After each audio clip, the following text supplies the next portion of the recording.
Welcome to the MarcWes Sports Podcast.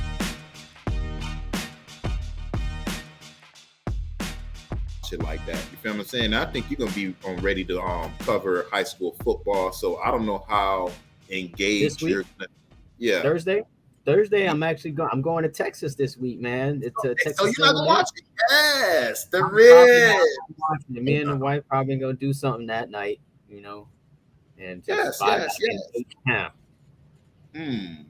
I know. One thing I'm gonna make sure that because it's Texas. You feel what I'm saying? Last podcast, everything is bigger in Texas.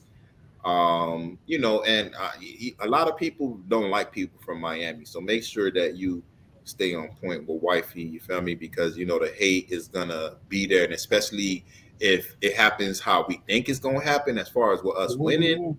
Please don't wear any UM apparel because I need you to. No, Wes. I will be wearing.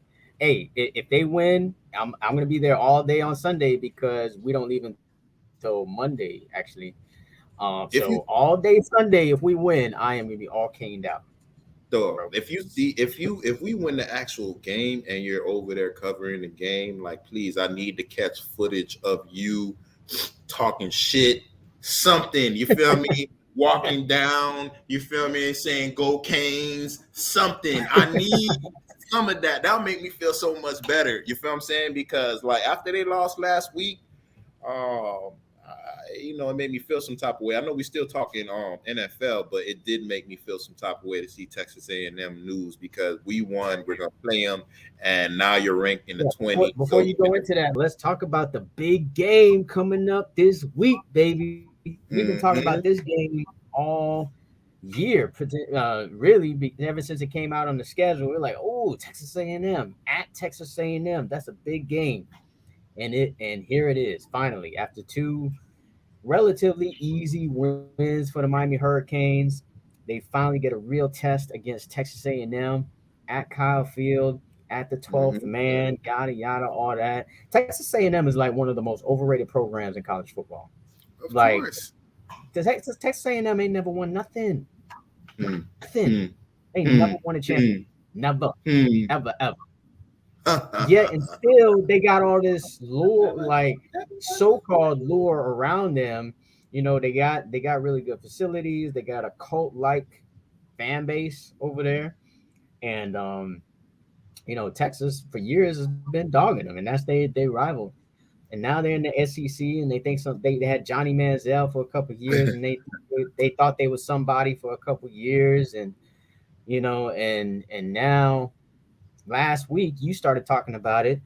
They lose to Appalachian State, and I've been saying like Texas A&M is not that good, not a top 10 team, and already put out a game preview on CanesCounty.com, letting you know that I think the Hurricanes are going to win the game, and I just got more evidence from last week.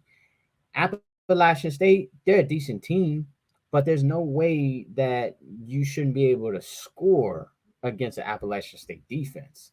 Appalachian State, they can score, but they play very conservative in that game. They control the ball. They had really high time of possession. I think it was like 14 minutes in the second half, some kind of craziness like that. So they game planned and they won. But I think this is what you started to say, though, Wes.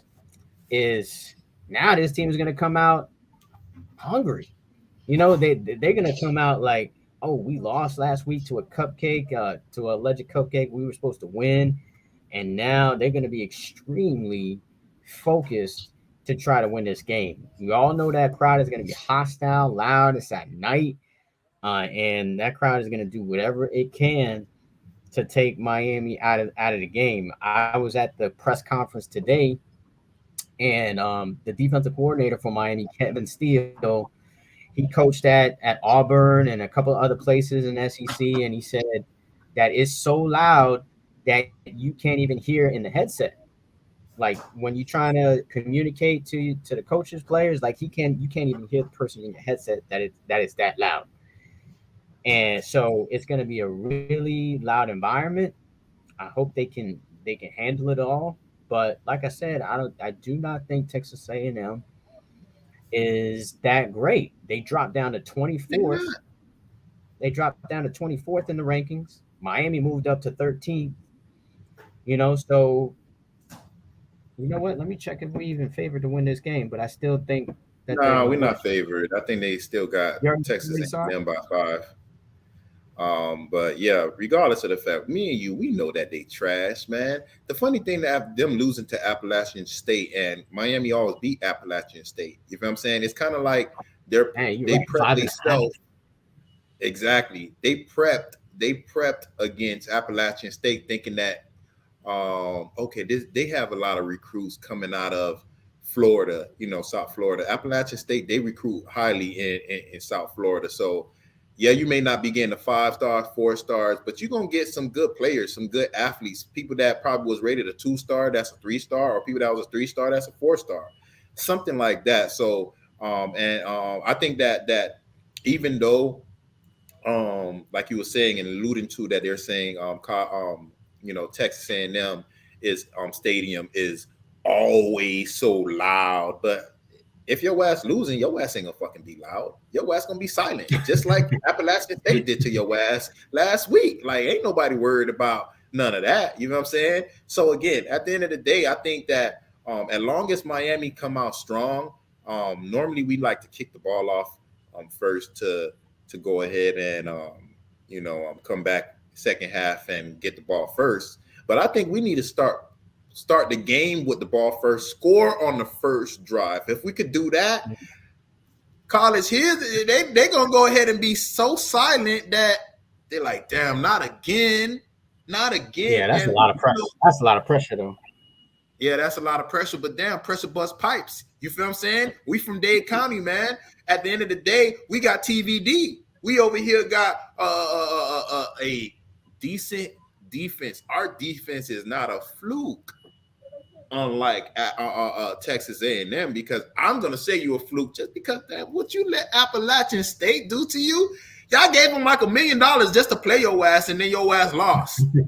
That don't even make any sense. You know what I'm saying? You was not the only team that lost as well. A lot of other teams lost. You feel me? I think a team lost to Marshall. I forgot who actually was playing them. Alabama, Notre Dame, Alabama almost lost to Texas.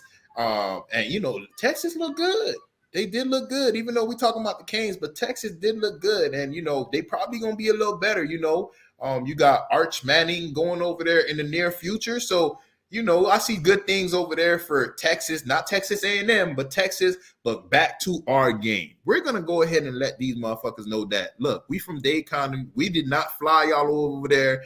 Marcus did not fly over there to get his first loss in Texas. He's trying to talk shit just like me. He's trying to go ahead and be like, yo, yeah, everything's big over here, but it don't mean nothing. You know what I'm saying? We got the beaches, the women, and the weather. Y'all got cows. It doesn't matter. We're over here to destroy whatever pride or whatever positivity that y'all got for the remainder of the season. We're trying to eliminate that. We're trying to do what McDaniels did on 4th and 4. We're trying to rip your heart out and let you go back to the crib hot. And Mark is gonna be over there with what? His barbecue chicken and some cornbread. You know what I'm saying? And I'm gonna be over here talking shit, vibing and talking shit online. I'm gonna be on CanesCounty.com, in the actual forum talking shit too. That's what I'm gonna do. I just hope that it happened the way we think it's gonna happen. And what we said last time, we're going to speak shit into existence in the MarcWes Sports Podcast. And so far, so good. Everything that we said was going to happen is happening, my friend. So, again, I think the Canes going to go ahead and win this game. I don't know the score. I really don't care. I just want to keep it alive because, us playing somebody that's ranked 24 now, imagine we lose to them. They're going to knock us out of the top 25. And I think it'd be rigged like that for us. You feel me? Of course you're going to lose now. Imagine ranked number 13 is playing ranked team number 6, or if they would have won, probably number 5. Oh, Miami, they got to be in top 10. Oh, hell, number 8 so early in the season. So let's sabotage that early. Don't worry about it, Jimbo. You know what I'm saying? Like, we're gonna find a way. The good old boy is gonna find a way to bring you back up from 24. We just need y'all to take this L real quick. You know what I mean? So we can knock off Miami in its path to go ahead and show the world that we're back to work. So for me, I don't care. I don't care how we win. I'm not so much critiquing them like I would critique our professional Miami Dolphins. I just want to win. That's all I want. Yeah. And I think that's what's going to happen. Yeah, if they sneak out of there with a win, it'll be great. It'll be great for recruiting because there will be a lot of recruits at the game watching both Miami and Texas A&M, including 5-star Josiah Trader, who receiver out of Chaminade. He said he was going to be out there, but he said he was going to be out there looking at Miami and not Texas A&M. Like, you traveling all the way to Texas A&M. He lives down here at the crib, but he wants to see how Miami's playing, which is great. So I think it really looms large for recruiting, like, overall. Like, I think if they win, or even if they play a close game and lose, I don't think they're going to lose. But if they do play a close game and lose, I think it still bodes well for recruiting, because recruits will be like, okay, well, they right there. They're almost on the brink to be back. And if I can help them, make another play or two so they can win a big game like that. So the only thing that cannot happen is them getting blown out. That cannot happen. Cannot happen. Because if this was Manny Diaz or maybe Al Golden or something like that, then this could be a potential blowout in a situation where we down 21 like before we can blink, and we got to struggle to try to get back in this game. So I don't think that's going to happen, because this coaching staff, as you saw in the last game, which we didn't even really speak about the last game so much because it was kind of an easy win. In the second half, though, in that first half, they kind of struggled a little bit. Southern Miss kind of gave them all they got. Frank Gore Jr. didn't really do too much. They shut him down, but they still kind of hung in there, Southern Miss. And I think their defense just kind of schemed well in that first half. I'm watching it from the press box, so I kind of see from a different view of what's going on. And people say that Tyler Van Dyke was holding the ball too long. To be honest, nobody was open. And Xavier Restrepo is really valuable to this team. And he little up, and he did in the first quarter. And as soon as he got into the game in the second quarter, all of a sudden they were a different team.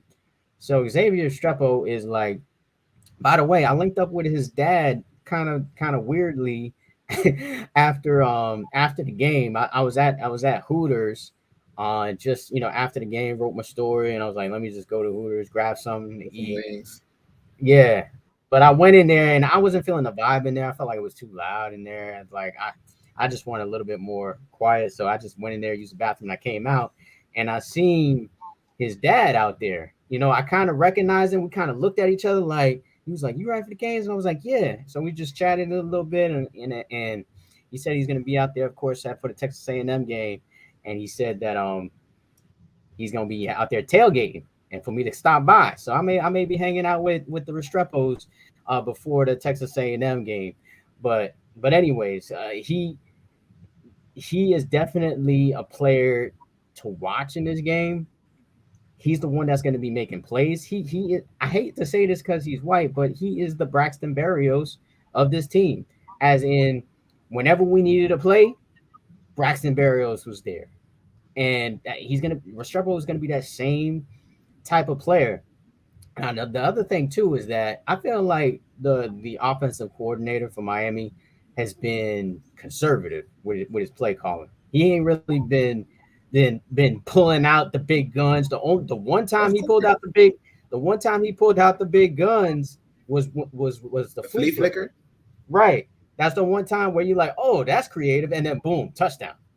So I think there's a lot more to this offense we haven't seen yet. And even today during the press conference, I asked Coach Gaddis, I was like, how do you manage not revealing certain things from the playbook or whatnot? And he kind of politically answered the question, but he didn't give away too much about what he does, of course. But that I think that's what he's been doing in these two games. The playbook's been really vanilla. They've been doing kind of just basic runs, basic passes, not really going deep a lot. I mean, you could probably count on one hand how many times they went deep in the two games. So I think we're going to see a lot more like creativity in these next in this next game in particular. So I don't think the lack of firepower is anything to really be concerned of at all. The only thing I'm concerned with the Canes is that sometimes they don't hold contain on the outside. They'll let a quarterback get outside and eat some yards, or a running back will get outside and eat some yards. That's the only concern really for me for this defense. But in the last game, their best player, Akeem Mesidor, wasn't playing, and a lot of young guys got some time in. He is going to be back. Coach Cristobal confirmed today that he will be back on Saturday for the game. So as long as they correct those situations, I think they're going to win the game. And on KansasCounty.com, I have them winning 27-23, and I think it's going to be that type of game. I think it's going to be close, only because Texas A&M is at home and they're going to have the momentum crowd. They're probably going to cause some turnovers. Miami's probably going to have some silly mistakes because of the crowd, maybe some false starts here and there, that type of thing. And the refs, I'm sure, are going to be hating and gonna call some calls that we don't like, and Miami's gonna have to battle to win the game. But I do think they pull it out. I think Tyler Van Dyke really kind of shows why he is, one of those dark horse Heisman candidates, possibly going to be a first round draft pick. He struggled in that first half against Southern Miss. He did. And he admittedly said that and said, he is going to bounce back in that next game. But I think the positive to take from it is that running game is legit. That Miami running game is legit. And we haven't really seen Rooster yet. Rooster was out first game, got hurt. This game, he got like, I think, 6 carries. So they wasn't really trying to work him too much. But Henry Parrish is a dog. And Thad is a dog too. Like I feel like Thad Franklin has really stepped up to a level where he could step in and be the number one back if need be. But Henry Parrish, he's a technically sound running back. He's always giving you positive yards, even if like there's nothing there, he's still gonna give you 3-4 yards, and he could break one for like 11, 12 every now and again. So I think that running game will be key to this victory if they can get that going. And then hopefully we see some tight end sightings, because Mallory didn't have a catch last game. They threw it to Arroyo one time. So, but like I said before, I think they're not really trying to show too much. You know what I'm saying? They're trying to keep it low key, so they can really pull out the big guns on Saturday. I'm really excited for this game. I'm really excited just to be there in Texas A&M and College Station. This is it is going to be the biggest stadium I've ever been to. That stadium is 110,000 people. Yeah, so it's going to be the biggest stadium. Yeah, it's bigger than every NFL stadium. There's no NFL stadium that's 100,000. So yeah, I mean, those people out there, they live, breathe, eat, sleep football, and Texas A&M is just outside of Houston, in a small college town called College Station. So I'm excited for the game and excited for the opportunity for Miami to really show on a national stage that they belong. I'm not going to say that they back if they win, but like Cristobal say, they back to work. Absolutely. As far as with the score, I think you said 27-23. I'll go 28-24. Probably going to be a little closer than that. You feel me? Because I don't think it's going to be high powered. If anything, it's high powered because of Miami and them revealing some of the plays that they didn't show the first two games in the season. But I really don't care. Truly what happens, as long as everybody stay healthy, as long as we pull off a win. Again, if we get the win, it don't matter if it's a blowout, if it don't matter if it's 1 point. We're not going to gain so much to the top 12 now. I don't think we're going to move up too much. Even if we win, we probably get to 12. You know what I'm saying? Because you're ranked 24. Like how is that helping us? I don't think it's going to do too much for Miami. As far as I think we're gonna have to deal with the refs. We're gonna have to deal with the refs, deal with the bullshit. I don't know if it's as hot over there than it is in Miami right now. It is. It is pretty much hot. We checked the weather. It's pretty much gonna be 80s, 90s over there. But see, over here it says 92 for like 104, 105, 106. Hopefully if it says 80s, it's like 90. Feels like 92. That's reasonable. And if that's the case, then for us to be practicing in this hot ass weather and then go over there and then get a little break off the weather, then that could be a better thing for the Canes. So I look forward to seeing that game. I'll be at the crib. Are you going to be in the press box over there, or are you going to be? Okay. Press box over there, yeah. So in the press box, you'll see it in that angle. I'll see it in my angle, me and Chris, as far as watching it at home. But again, we definitely need some footage of you if we win. You feel me? Like I need that. You feel what I'm saying? Definitely. Because if you're there, we're there in spirit with your ass. You feel me? Just think about how we would normally talk shit if we were all over there together. So look forward to the game. Saturday, I think it's at 9. It's at 9. Yeah. You know what I'm saying? It's 8 Central Time, but it's 9 over here. Oh, so that's perfect. That's perfect because like 9 o'clock it's hot, but it's not as hot as it would be if it was noon. So that definitely would be a good thing. I want our players to see the lights and all those different, aspects playing in College Station in a stadium that's like 100 K plus individuals in there. So for me, look forward to the game. I'll be watching the game. I am not moving, and I know you'll be there representing the U. So yeah. So we're looking forward to that. There's gonna be a big game this Friday. High school American Heritage playing Chaminade.